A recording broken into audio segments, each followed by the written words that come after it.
여러분 안녕하세요. 제 이야기를 들어주셔서 감사합니다. 저는 올해 74 박순덕이라고 합니다. 이 나이가 되니까 주변에서 다들 그러더라고요. 할머니 이제 좀 쉬셔야죠. 혼자 사시면 위험해요. 그런 말들이 참 많이 들려왔어요. 하지만 저는 괜찮았습니다. 정말로요. 남편이 세상을 떠난 지 벌써 8년. 딸아이는 미국에서 잘 살고 있고 아들은 부산에서 사업을 하느라 바쁘고요. 한 달에 한 번 정도 전화로 안부를 묻는 게 전부였지만 그래도 괜찮았어요. 저는 제 인생을 혼자서도 잘 꾸려갈 수 있었으니까요. 우리 집은 서울 변두리에 있는 작은 단독주택입니다. 남편이 젊었을 때 악착같이 돈을 모아서 산 집이에요.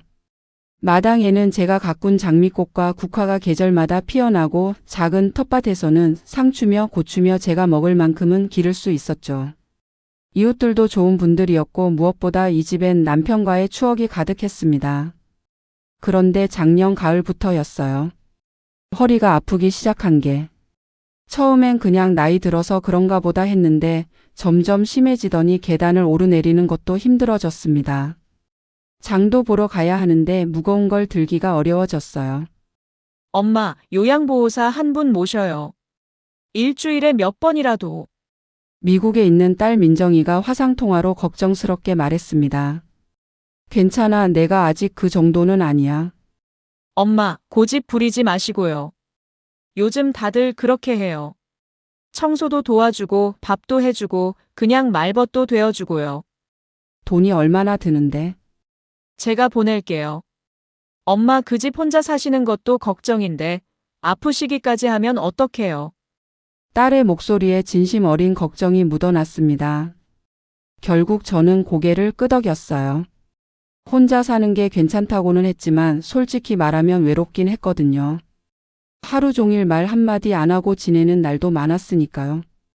그렇게 해서 김은혜 씨를 만나게 되었습니다. 은혜 씨가 처음 우리 집 문을 두드린 건 지난 10월 중순이었습니다. 안녕하세요, 어르신. 김은혜라고 합니다. 문을 열었을 때 저는 깜짝 놀랐어요. 요양보호사라고 하기엔 너무 젊고 예쁜 여자였거든요. 한 35쯤 되어 보였고 단정하게 묶은 머리에 깨끗한 얼굴, 환한 미소를 짓고 있었습니다. 어머, 제가 생각했던 것보다 젊으시네요. 요양보호사 일한 지는 5년 됐어요. 어르신, 제가 잘 모실게요. 그날부터 은혜 씨는 일주일에 3번 월요일, 수요일, 금요일마다 왔습니다. 오전 9시에 와서 오후 2시까지 5시간 동안 저를 돌봐줬어요. 처음엔 좀 어색했습니다. 낯선 사람이 집에 들어와서 이것저것 만지고 청소하고 밥을 해주니까요.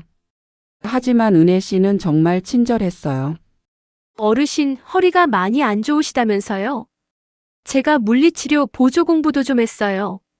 이렇게 스트레칭 해주시면 조금 나아지실 거예요. 어머, 그래요?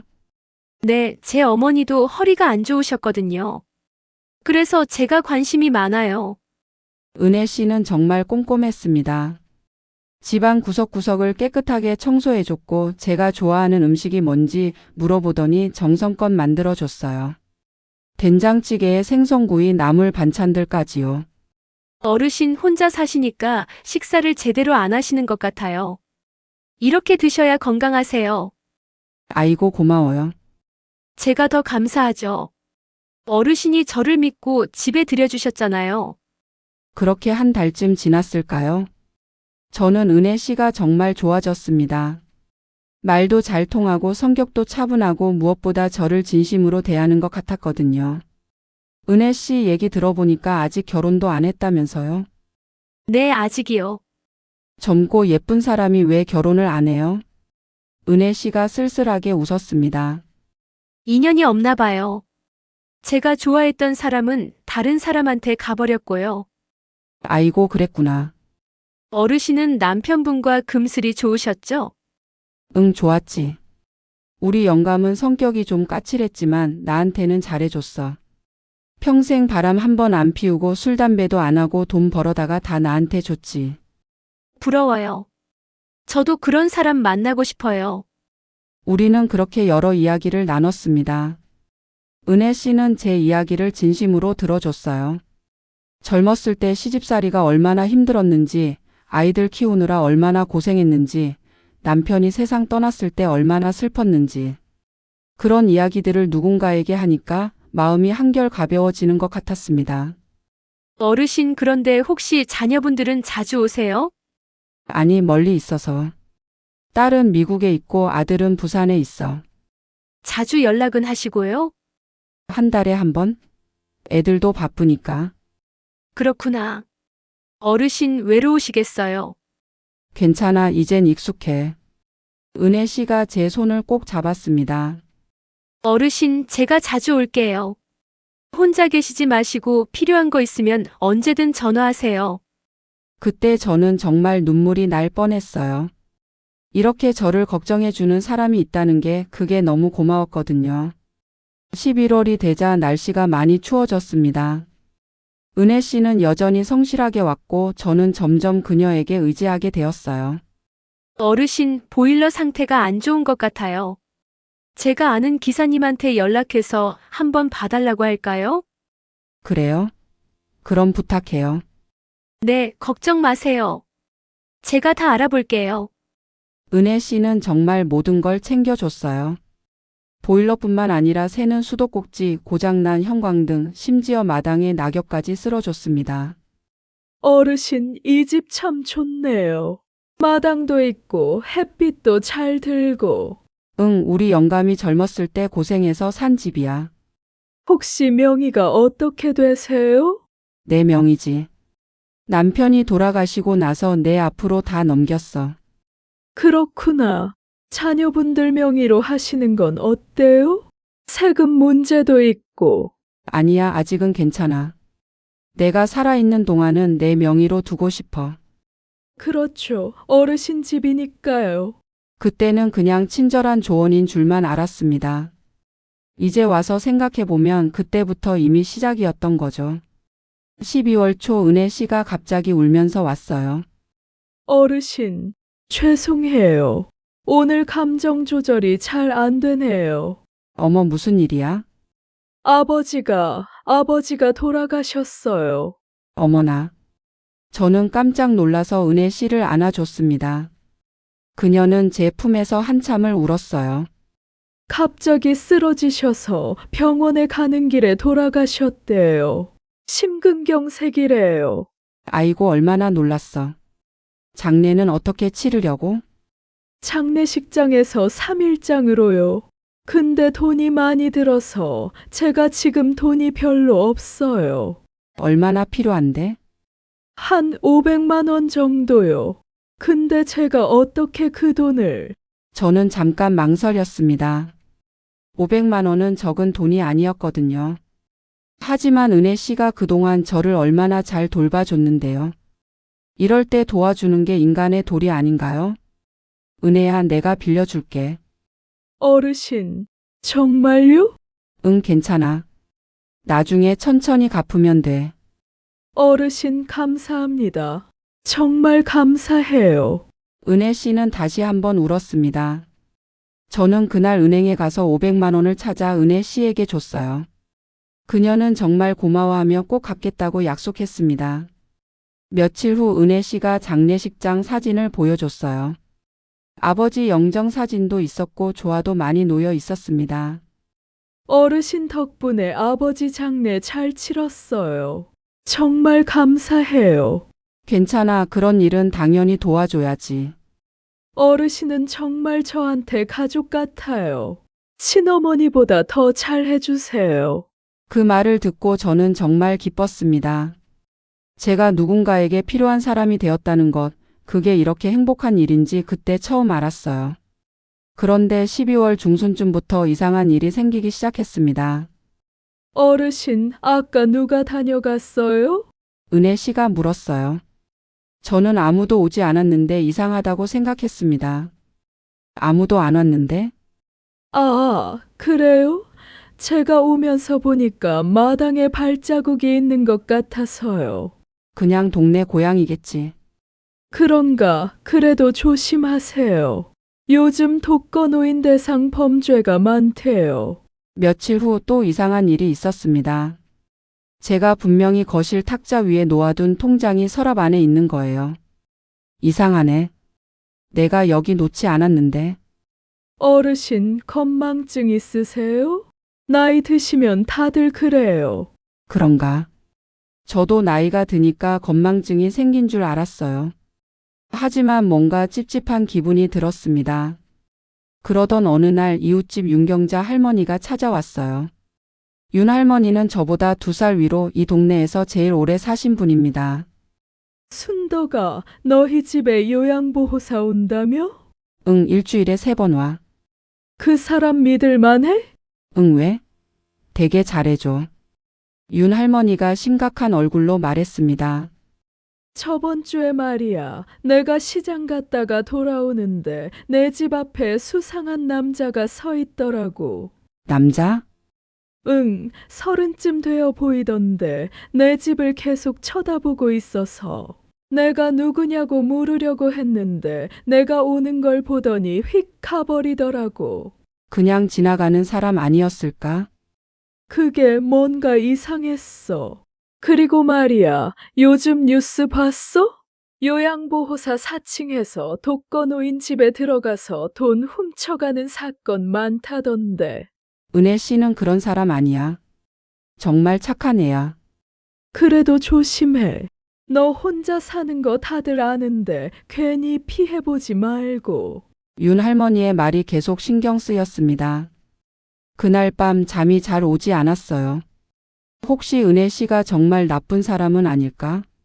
아니야, 그럴 리 없어. 그 애가 얼마나 날 잘 돌봐주는데. 하지만 다음 날 결정적인 일이 일어났습니다. 월요일 아침 은혜 씨가 평소보다 조금 늦게 왔어요. 보통은 정확히 9시에 오는데 그날은 9시 20분쯤 왔습니다. 어르신 죄송해요. 차가 막혀서요. 괜찮아, 괜찮아. 그런데 은혜 씨의 옷차림이 평소와 달랐어요. 늘 단정한 옷을 입고 왔는데 그날은 좀 화려한 옷을 입고 있었습니다. 그리고 새 가방을 들고 있었어요. 명품 같아 보였습니다. 어머, 가방 새로 샀어? 은혜 씨가 잠깐 당황하는 것 같았습니다. 아, 네. 제 생일 선물로 동생이 사줬어요. 그래? 좋겠다. 동생이 잘해주네. 네. 그날 은혜 씨는 평소보다 말이 없었어요. 뭔가 마음이 불편한 것 같았습니다. 그리고 자꾸 휴대폰을 보더라고요. 은혜야, 무슨 일 있어? 아니에요, 어르신. 괜찮아요. 그때 은혜 씨의 휴대폰이 울렸습니다. 그녀는 급하게 전화를 받으며 베란다로 나갔어요. 문을 닫았지만 목소리가 조금 들렸습니다. 아니, 아직이야. 좀 더 기다려. 시간이 필요하다니까. 알았어, 다음 주까지. 무슨 이야기를 하는 걸까요? 저는 이상한 느낌이 들었습니다. 은혜 씨가 들어왔을 때 물어봤어요. 무슨 전화였어? 아, 친구요. 아무것도 아니에요. 그날 은혜 씨가 돌아간 후 저는 집 안을 살펴봤습니다. 뭔가 이상한 느낌이 계속 들었거든요. 그러다가 안방 서랍을 열었는데 제 도장이 없어진 거예요. 도장이 어디 갔지? 분명히 여기 있었는데. 저는 집 안을 뒤졌습니다. 거실도 부엌도 화장실도 찾아봤지만 도장은 없었어요. 혹시 은혜 씨가? 아니야, 그럴 리 없어. 하지만 의심은 점점 커져갔습니다. 저는 딸에게 전화를 걸었어요. 민정아, 나야. 엄마, 무슨 일이세요? 갑자기 전화 다 하시고. 저기 요양보호사가 혹시 나쁜 짓 할 수도 있을까? 네. 갑자기 왜요? 무슨 일 있어요? 저는 최근에 있었던 일들을 딸에게 이야기했습니다. 500만 원을 빌려준 것, 통장 위치가 바뀐 것, 도장이 사라진 것. 엄마, 왜 그런 큰 돈을 그냥 빌려주세요? 민정이가 놀라서 소리쳤습니다. 그래도 그 애가 아버지 장례를. 엄마, 그게 진짜인지 어떻게 알아요? 확인해 보셨어요? 확인? 엄마, 요즘 그런 수법이 많대요. 요양보호사로 들어가서 신뢰를 쌓은 다음에 돈을 뜯어내는 거요. 엄마, 당장 그 사람 조사해봐야 해요. 하지만 은혜 씨는 엄마, 정신 차리세요. 도장까지 없어졌다고 하셨잖아요. 그거 큰일이에요. 혹시 몰래 서류에 도장 찍어서 나쁜 짓 할 수도 있어요. 딸의 말을 듣고 나니 등골이 오싹해졌습니다.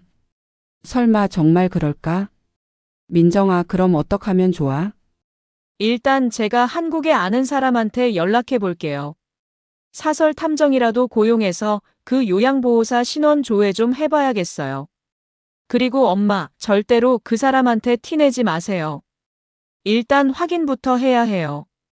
그날 밤 저는 잠을 한숨도 못 잤습니다. 은혜 씨의 얼굴이 자꾸 떠올랐어요. 그 친절한 미소, 따뜻한 손길, 진심 어린 말들. 그게 다 거짓이었을까? 다음 날 저는 경찰서에 갔습니다. 일단 도장 분실 신고부터 해야 한다고 딸이 말했거든요. 어르신, 도장은 언제 없어졌어요? 젊은 경찰관이 물었습니다. 정확히는 모르겠어요. 며칠 전인 것 같은데. 혹시 도용당할 만한 일이 있으셨나요? 제가 요양보호사를 쓰는데. 요양보호사요? 경찰관의 얼굴이 진지해졌습니다. 어르신, 혹시 그 요양보호사분 신원은 제대로 확인하셨어요? 저희 딸이 구해준 건데. 어떤 경로로 구하셨는데요? 인터넷에서 구했다고 하던데. 경찰관이 한숨을 쉬었습니다. 어르신, 요즘 독거노인 대상 범죄가 정말 많아요. 특히 요양보호사로 위장해서 접근하는 경우가 많고요. 신원 조회 한번 해보시는 게 좋겠어요. 그게 가능해요? 저희가 직접은 못하지만 요양보호사 자격증 번호 있으시면 협회에 문의하시면 됩니다. 집에 돌아와서 저는 은혜 씨의 명함을 찾았어요. 거기에 요양보호사 자격증 번호가 적혀 있었습니다. 손이 떨렸지만 전화를 걸었습니다. 여보세요. 한국요양보호사협회입니다. 저 확인 좀 하고 싶은 게 있는데요. 저는 은혜 씨의 이름과 자격증 번호를 말했습니다. 잠시 후 직원이 대답했어요. 네, 김은혜 씨 맞으시고요. 자격증은 유효합니다. 아, 그렇군요. 저는 안도의 한숨을 쉬었어요. 역시 은혜 씨는 진짜였구나. 그런데 어르신, 혹시 이분이 직접 방문하셔서 일하고 계세요? 네, 일주일에 3번 오는데요. 그렇군요. 그런데 이상하네요. 네? 이분 현재 경기도 평택의 요양원에서 정규직으로 근무하고 계시는데요. 평일 오전 9시부터 오후 6시까지 근무하신다고 등록되어 있어요. 저는 머리를 망치로 얻어맞은 것 같았습니다. 그럼 개인적으로 일하는 건 안 되는 건가요?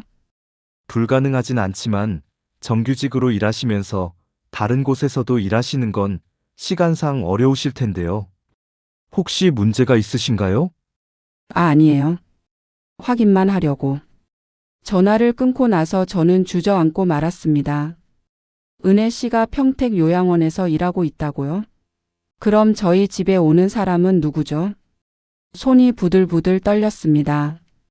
저는 다시 전화를 걸었어요. 이번엔 민정이가 알려준 사설 탐정에게요.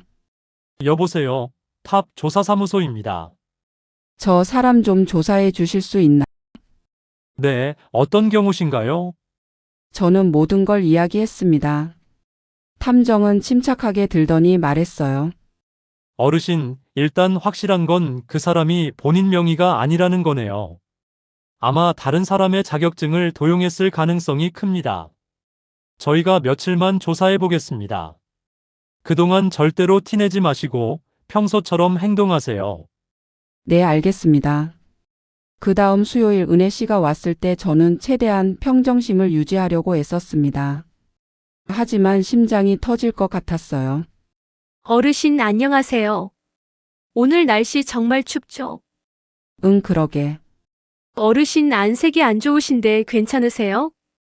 응, 그냥 좀 피곤해서. 은혜 씨는 평소처럼 집안일을 시작했습니다. 하지만 저는 그녀의 모든 행동을 주시했어요. 청소하는 척하면서 서랍을 뒤지는 건 아닌지, 제가 안 보는 사이에 뭔가를 가져가는 건 아닌지. 어르신, 점심 뭐 드시고 싶으세요? 아무거나 괜찮아. 그럼 제가 김치찌개 끓여드릴게요.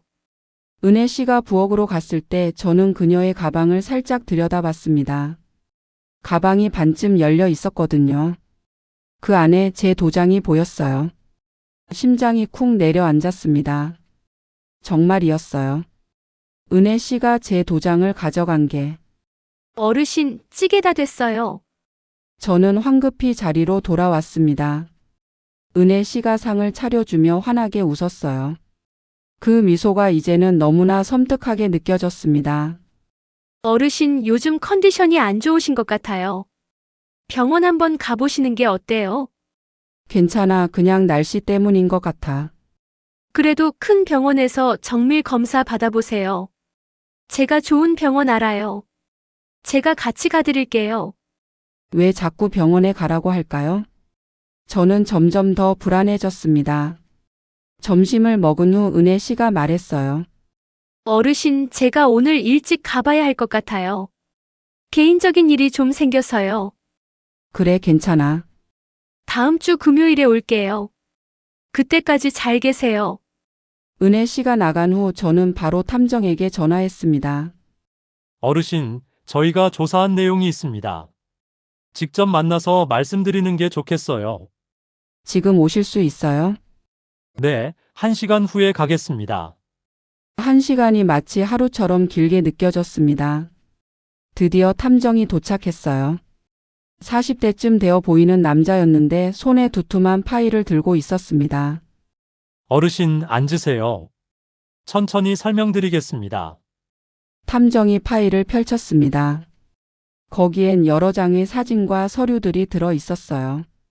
먼저 어르신 집에 오는 그 여자의 실제 이름은 김은혜가 아닙니다. 뭐라고요? 본명은 강미선입니다. 34세, 전과 3범이에요. 탐정이 사진을 보여줬습니다. 은혜 씨 아니 강미선의 얼굴이었어요. 하지만 머리 스타일이 달랐고 화장도 진하게 한 모습이었습니다. 무슨 전과가 있는데요? 사기죄 2건, 절도죄 1건입니다. 모두 독거노인을 대상으로 한 범죄였어요. 저는 입이 떡 벌어졌습니다. 이 여자는 조직의 일원입니다. 일명 은빛 사기단이라고 불리는 조직이에요. 주로 혼자 사는 노인들을 타겟으로 합니다. 조직이요? 네. 이 여자 외에도 최소 3명이 더 있어요. 남자 2, 여자 1. 이들은 체계적으로 움직입니다. 탐정이 다른 사진들을 보여줬어요. 낯선 남자들과 여자의 사진이었습니다. 먼저 강미선이 요양보호사로 위장해서 집에 들어갑니다. 그리고 신뢰를 쌓으면서 집안 상황, 재산 상태, 가족 관계 등을 파악하죠. 그래서 제게 그렇게 많은 질문을 했던 거군요. 네. 그리고 이 남자, 이름은 박준혁입니다. 이 사람이 위조 서류 전문가예요. 어르신의 도장으로 각종 서류를 위조할 계획이었을 겁니다. 어떤 서류? 부동산 매매 계약서 또는 증여 계약서. 어르신의 집을 그들 명의로 넘기려고 했을 거예요. 제 온몸에 소름이 돋았습니다. 그리고 이 여자, 최지영. 이 사람은 약물 전문가입니다. 약물이요? 탐정이 심각한 표정으로 고개를 끄덕였습니다. 이들의 수법은 이렇습니다. 먼저 신뢰를 쌓고 도장과 서류를 확보한 다음 피해자에게 서서히 약물을 투여합니다. 치매약이나 수면제를 과다 투여해서 판단력을 흐리게 만드는 거죠. 그래서 자꾸 병원에 가자고. 네. 병원에 가면 이 최지영이 간호사로 위장해서 나타날 겁니다. 그리고 어르신께 불필요한 약을 처방받게 유도하죠. 심한 경우엔 탐정이 말을 멈췄습니다. 심한 경우엔요? 피해자를 아예 제거하는 경우도 있습니다. 노환으로 사망한 것처럼 위장하고 그 사이에 재산을 모두 가져가는 거죠. 저는 너무 놀라서 말이 나오지 않았습니다. 제거라니. 저를 죽이려고 했다는 말인가요? 어르신, 이미 피해자가 여럿 있습니다. 이 자료를 보세요. 탐정이 신문 스크랩을 보여줬어요. 독거노인 의문사 홀로 사는 할머니 집 주인 받기요. 요양보호사 사칭 사기 일당 검거 같은 제목들이 보였습니다. 작년에만 이들에게 당한 피해자가 5명입니다. 2명은 사망했고 3명은 재산을 잃었어요. 하지만 증거가 부족해서 제대로 처벌받지 않았습니다. 그럼 제가 6번째인 건가요? 그렇습니다. 그리고 어르신이 매우 위험한 상황이에요. 이미 어르신의 도장을 가져갔다면 곧 다음 단계로 넘어갈 겁니다. 다음 단계요? 서류 위조와 동시에 약물 투여를 시작할 거예요. 그리고 어르신이 정신을 제대로 못 차리는 사이에 집을 넘기고 최악의 경우 탐정은 더 이상 말하지 않았지만 저는 알 수 있었습니다. 그들이 저를 죽이려 한다는 것을. 그럼 어떻게 해야 하죠? 경찰에 신고해야 하나요? 제가 떨리는 목소리로 물었습니다. 물론 신고해야 합니다. 하지만 문제가 있어요. 뭐죠? 현재로선 확실한 증거가 부족합니다. 도장을 가져간 것도 어르신이 직접 빌려줬다고 주장하면 끝이고 돈을 빌려준 것도 어르신의 자발적인 행동이었죠. 이들은 매우 교묘하게 움직입니다. 그럼 확실한 증거를 잡아야 합니다. 이들이 실제로 범죄를 저지르는 순간을 포착해야 해요. 탐정이 작은 기계를 꺼냈습니다. 이건 소형 카메라입니다. 거실에 설치하면 모든 걸 녹화할 수 있어요. 그리고 이건 녹음기고요. 어르신이 항상 지니고 계시면 됩니다. 이걸로 증거를 잡는다고요? 네. 그리고 어르신, 매우 중요한 부탁이 있습니다. 뭔데요? 절대로 티를 내시면 안 됩니다. 평소처럼 행동하셔야 해요. 그들이 눈치채면 바로 사라져버릴 겁니다. 그리고 더 위험해질 수도 있고요. 하지만 무서워요. 걱정 마세요. 저희가 24시간 감시하고 있을 겁니다. 위급한 상황이 되면 즉시 들어갈 거예요. 그리고 경찰에도 이미 연락했습니다. 현재 수사팀이 대기 중이에요. 정말요? 네. 어르신, 용기를 내세요. 이 사람들을 꼭 잡아야 합니다. 어르신뿐만 아니라 다른 많은 노인들을 위해서요. 그날 저는 딸에게도 전화했습니다. 민정이는 너무 놀라서 당장 한국에 오겠다고 했지만 제가 말렸어요. 괜찮아. 전문가들이 다 지켜보고 있대. 오히려 내가 갑자기 오면 그 사람들이 의심할 수도 있어. 엄마, 정말 괜찮으시겠어요? 응, 괜찮아. 이제 곧 끝날 거야. 엄마, 제발 조심하세요. 정말 위험하면 바로 도망가세요. 알았어, 걱정 마. 하지만 사실 저는 너무 무서웠습니다. 그날 밤 잠을 한숨도 못 잤어요. 계속 은혜 씨 아니 강미선의 얼굴이 떠올랐습니다. 그 친절한 미소 뒤에 이런 무서운 계획이 숨어 있었다니. 다음 날 금요일 드디어 강미선이 왔습니다. 어르신 안녕하세요. 응, 왔어?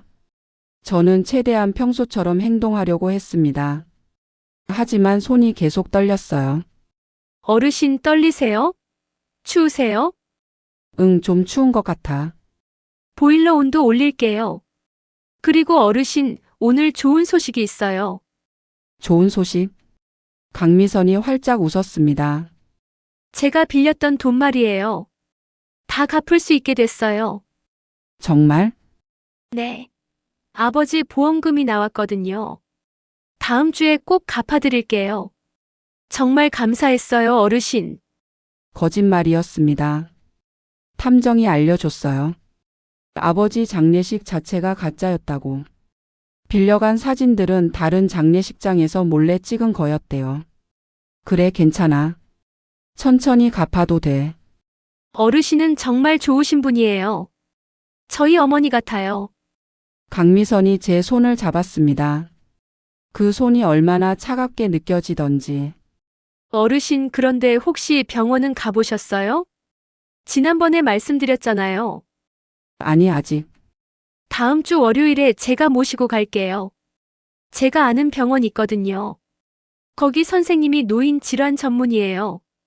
그래, 고마워. 강미선은 평소처럼 집안일을 했습니다. 하지만 제가 화장실에 간 사이 카메라가 모든 걸 찍고 있었어요. 그녀가 제 서류를 뒤지고 통장을 확인하고 심지어 핸드폰을 들여다보는 모습까지. 점심을 먹고 난 후 강미선이 말했습니다. 어르신, 제가 차 한 잔 끓여드릴게요. 몸에 좋은 차예요. 무슨 차인데? 한약 재료로 만든 건강차예요. 혈액순환에 좋아요. 강미선이 부엌에 갔을 때 저는 재빨리 녹음기를 켰습니다. 그리고 부엌 쪽을 살짝 들여다봤어요. 강미선이 작은 봉지에서 뭔가를 꺼내 차에 넣고 있었습니다. 하얀 가루 같았어요. 심장이 쿵쿵 뛰었습니다. 저걸 마시면 저는 어떻게 될까요? 어르신, 차 나왔어요. 강미선이 환하게 웃으며 차를 가져왔습니다. 어머 고마워. 그런데 난 지금 배가 불러서. 나중에 마셔도 될까? 에이, 따뜻할 때 드셔야 효과가 좋은데. 금방 식어요. 그래도 좀 있다가. 강미선의 얼굴이 살짝 굳었습니다. 어르신이 요즘 컨디션이 안 좋으신 것 같아서 특별히 준비한 건데. 그럼 식기 전에 드세요. 약속하셔야 해요. 알았어. 강미선이 돌아간 후 저는 그 차를 싱크대에 버렸습니다. 그리고 즉시 탐정에게 연락했어요. 차에 뭔가를 탔어요. 알고 있습니다. 카메라에 다 찍혔어요. 그 차를 보관하셨나요? 아니요, 버렸어요. 아, 그래도 괜찮습니다. 영상 증거가 있으니까요. 어르신, 월요일이 중요합니다. 병원에 가시면 조직원들이 다 모일 겁니다. 그때 일망타진할 거예요. 정말 괜찮을까요? 걱정 마세요. 저희와 경찰이 모두 대기하고 있을 겁니다. 월요일 아침 저는 일찍 일어났습니다. 오늘이 결전의 날이었어요. 탐정이 전날 저녁에 다시 찾아와서 계획을 설명해 줬습니다.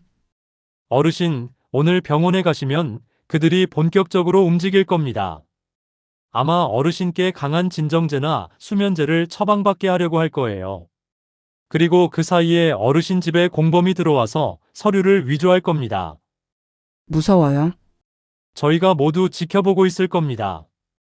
어르신은 그냥 평소처럼 행동하시면 됩니다. 그리고 이걸 드세요. 탐정이 작은 약을 줬습니다. 이건 뭐예요? 해독제입니다. 만약 그들이 약을 주면 나중에 이걸 드시면 효과가 중화됩니다. 그리고 이 팔찌를 차세요. 팔찌요? GPS 추적기가 들어 있습니다. 어르신이 어디 계시든 저희가 바로 찾을 수 있어요. 9시 강미선이 왔습니다. 평소보다 훨씬 밝은 표정이었어요. 어르신, 오늘 병원 가시는 거 기억하시죠? 응, 기억해. 제 차로 모시고 갈게요. 편하게 다녀오세요. 강미선의 차는 깨끗한 흰색 경차였습니다. 저는 조수석에 탔어요. 심장이 마구 뛰었지만 태연한 척했습니다. 어르신, 긴장하지 마세요. 그냥 정기검진이에요. 응. 차는 서울 외곽으로 향했습니다. 생각보다 멀리 가더라고요. 병원이 여기 있어? 네, 여기가 좋은 병원이에요. 시설도 좋고 의사 선생님도 실력이 좋으시고요. 30분쯤 달렸을까요? 차는 한적한 주택가에 있는 작은 병원 앞에 섰습니다. 연세 요양병원이라는 간판이 붙어 있었어요. 차 도착했어요. 병원 안은 이상하게 조용했습니다. 환자도 거의 없고 직원도 별로 보이지 않았어요. 어르신, 이쪽으로 오세요. 강미선이 저를 2층으로 안내했습니다. 진료실 문을 열자 30대 후반으로 보이는 여자가 흰 가운을 입고 앉아 있었어요. 안녕하세요. 저는 최지영 의사입니다. 탐정이 보여준 사진 속의 그 여자였습니다. 어르신, 어디가 불편하세요? 허리가 좀 아프고 요즘 잠도 잘 못 자요. 그렇군요. 나이가 드시면 다들 그러세요. 검사를 좀 해보겠습니다. 최지영은 청진기를 대고 혈압을 재고 간단한 검사를 했습니다. 그리고 처방전을 끄적이기 시작했어요. 어르신 허리 통증과 불면증에 좋은 약을 처방해 드릴게요. 그리고 최지영이 강미선을 쳐다봤습니다. 뭔가 신호를 주고받는 것 같았어요. 어르신 혹시 건망증도 있으세요? 건망증이요? 네, 나이가 드시면 기억력이 떨어지잖아요. 예방 차원에서 약을 드시는 게 좋을 것 같은데요. 꼭 먹어야 하나요? 건강을 위해서는 드시는 게 좋습니다. 부작용도 거의 없어요. 최지영은 처방전을 건네주며 미소 지었습니다. 1층 약국에서 약을 받으세요. 그리고 정기적으로 오셔서 경과를 보셔야 합니다. 알겠습니다. 1층 약국에서 약을 받았습니다. 약봉지가 여러 개였어요. 이걸 다 먹어야 해요? 네, 어르신. 하루 3번 식후에 드시면 됩니다. 특히 이 파란색 알약은 잠들기 전에 꼭 드세요. 약사도 그들 조직의 일원인 것 같았습니다. 병원을 나와 차에 탔을 때 강미선이 말했습니다. 어르신 약 꼭 드세요. 제가 챙겨드릴게요. 응, 그리고 어르신, 오늘 저녁에 제가 저녁 식사 준비해드릴게요. 좋은 음식 만들어드릴게요. 그래 고마워. 차가 다시 출발했습니다. 하지만 제 집으로 가는 길이 아니었어요. 은혜야, 여기 어디야? 우리 집 가는 길이 아닌데? 아, 잠깐 제가 들릴 때가 있어요. 금방이에요. 차는 점점 더 한적한 곳으로 갔습니다. 주변에 건물도 별로 없고 사람도 보이지 않았어요.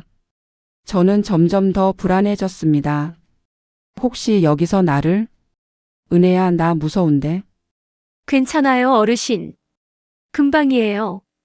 차는 한 빈 창고 앞에 섰습니다. 강미선이 차에서 내렸어요. 어르신 잠깐만 기다리세요. 금방 올게요. 그녀가 창고 안으로 들어갔습니다. 저는 차 안에서 기다렸어요. 손이 부들부들 떨렸습니다. 잠시 후 강미선이 다시 나왔습니다. 하지만 혼자가 아니었어요. 2명의 남자가 함께였습니다. 탐정이 보여준 사진 속의 남자들이었어요. 박준혁과 또 다른 남자. 그들이 차 쪽으로 다가왔습니다. 저는 심장이 터질 것 같았어요. 강미선이 차 문을 열었습니다. 그리고 놀랍게도 얼굴에서 미소가 완전히 사라졌어요. 할머니, 이제 연기 그만하셔도 됩니다. 뭐라고? 우리가 누군지 다 아시잖아요. 어디 한번 잘 놀아보시죠. 저는 너무 놀라서 말이 나오지 않았습니다. 그들이 알고 있었어요. 제가 그들의 정체를 알고 있다는 걸. 어떻게? 박준혁이 비웃듯이 말했습니다. 할머니, 우리를 너무 우습게 보셨어요. 우리가 이 일을 얼마나 오래 했는데. 할머니가 탐정 고용한 거, 경찰에 신고한 거 다 알고 있어요. 그럼 네, 우리가 일부러 모른 척하고 계획을 진행한 거예요. 어차피 증거 같은 건 없을 테니까요. 강미선이 제 가방을 빼앗아 뒤지기 시작했습니다. 녹음기를 찾아냈어요. 이것 봐. 역시 녹음하고 있었네. 근데 할머니, 이제 소용없어요. 여기는 휴대폰 신호도 안 잡히는 곳이거든요. 그녀가 녹음기를 바닥에 내던져 부숴버렸습니다. 그리고 이 팔찌도. 강미선이 제 팔찌를 빼앗으려고 했습니다. 하지만 저는 필사적으로 저항했어요. 하지마.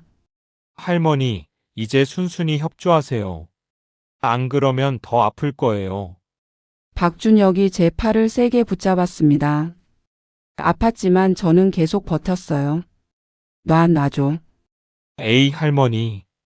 왜 이렇게 힘이 세요? 그때 또 다른 남자가 칼을 꺼냈습니다. 가만히 안 있으면 다칠 수도 있어요, 할머니. 저는 온몸이 얼어붙었습니다. 하지만 그때 갑자기 사이렌 소리가 들렸어요. 응? 뭐야? 강미선이 주변을 둘러봤습니다. 그리고 멀리서 경찰차 2대가 빠르게 다가오는 게 보였어요. 이런 경찰이다. 어떡해. GPS 추적기가 작동하고 있었나 봐. 빨리 가자.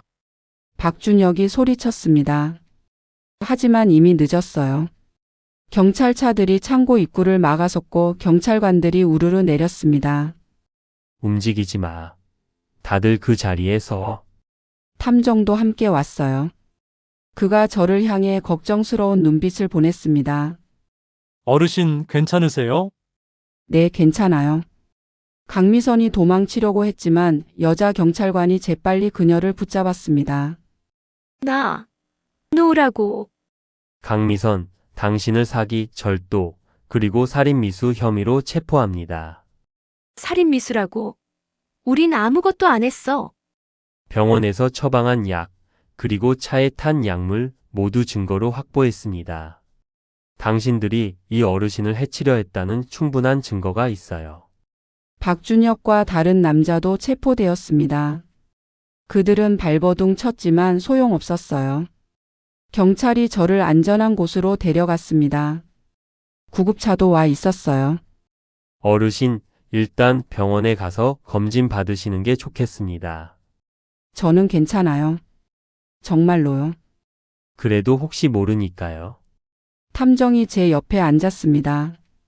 어르신, 정말 죄송합니다. 그들이 눈치챈 걸 저희가 몰랐어요. 어떻게 알았을까요?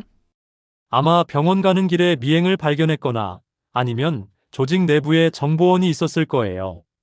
어쨌든 그들은 저희가 알고 있다는 걸 알았고, 그래서 아예 어르신을 납치하려고 했던 것 같습니다. 하지만 경찰이 올 줄은 몰랐겠죠? 네, 그들은 GPS 추적기를 빼앗으면 끝이라고 생각했나 봅니다. 하지만 저희는 어르신 옷 안쪽에도 추적기를 숨겨뒀거든요. 어르신이 모르게요. 그랬군요. 저는 안도의 한숨을 쉬었습니다. 정말 아슬아슬했어요. 그날 저녁 경찰서에서 진술을 했습니다. 모든 걸 자세히 이야기했어요.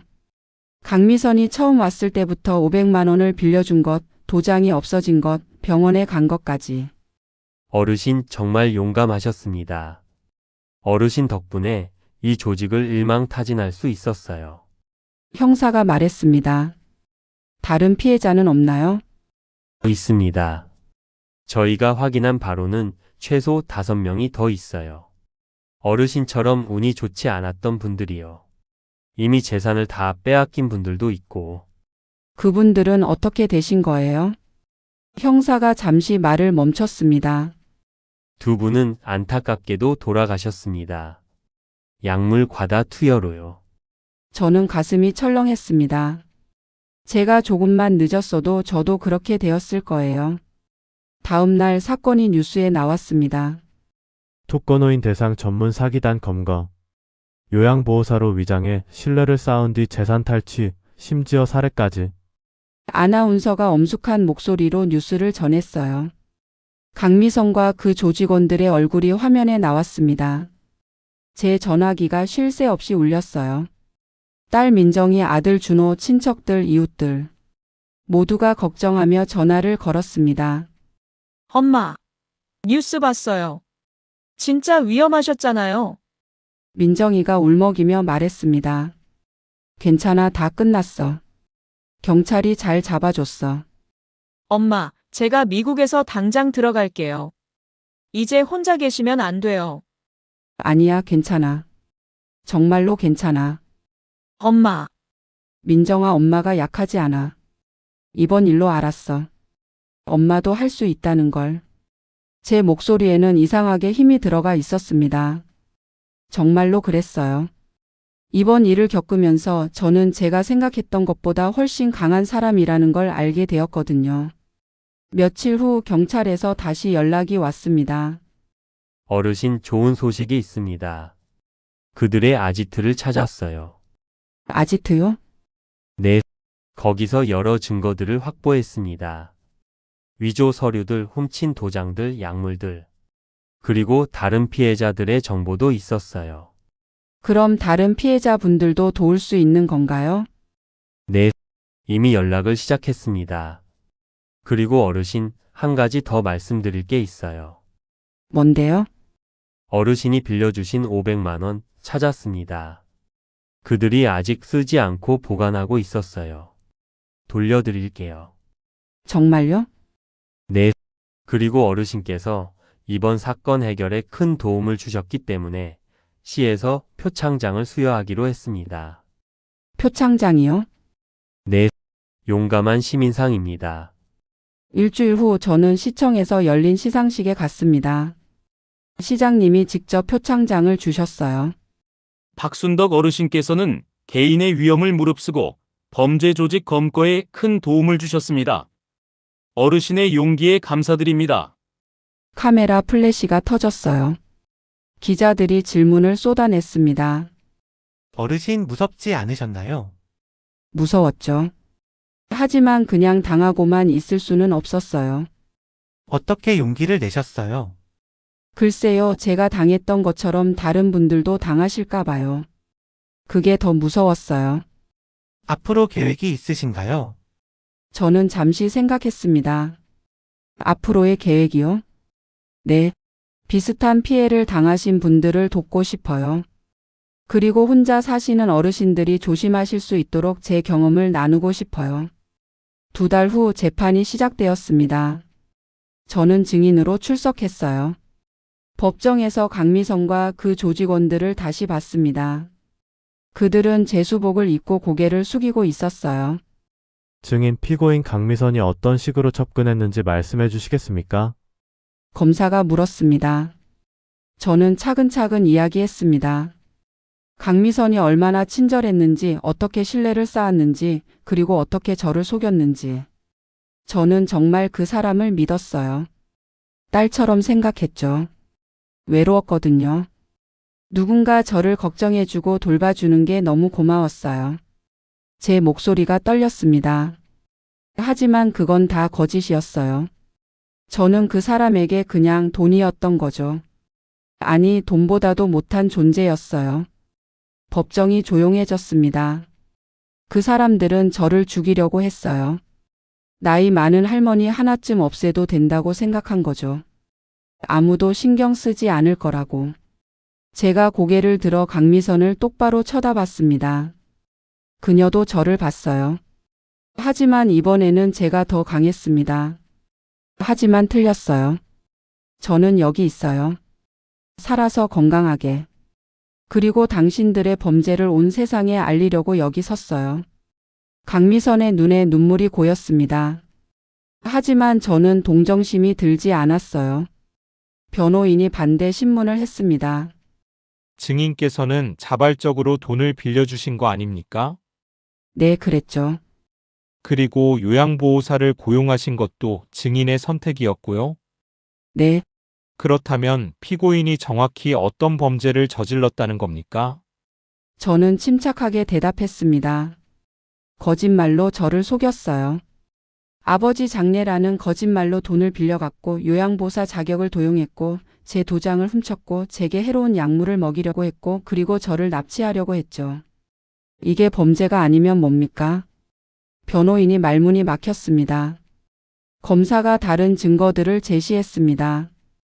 병원에서 처방한 약의 성분 분석 결과 강미선이 차에 탄 약물의 정체, 위조된 서류들, 다른 피해자들의 증언.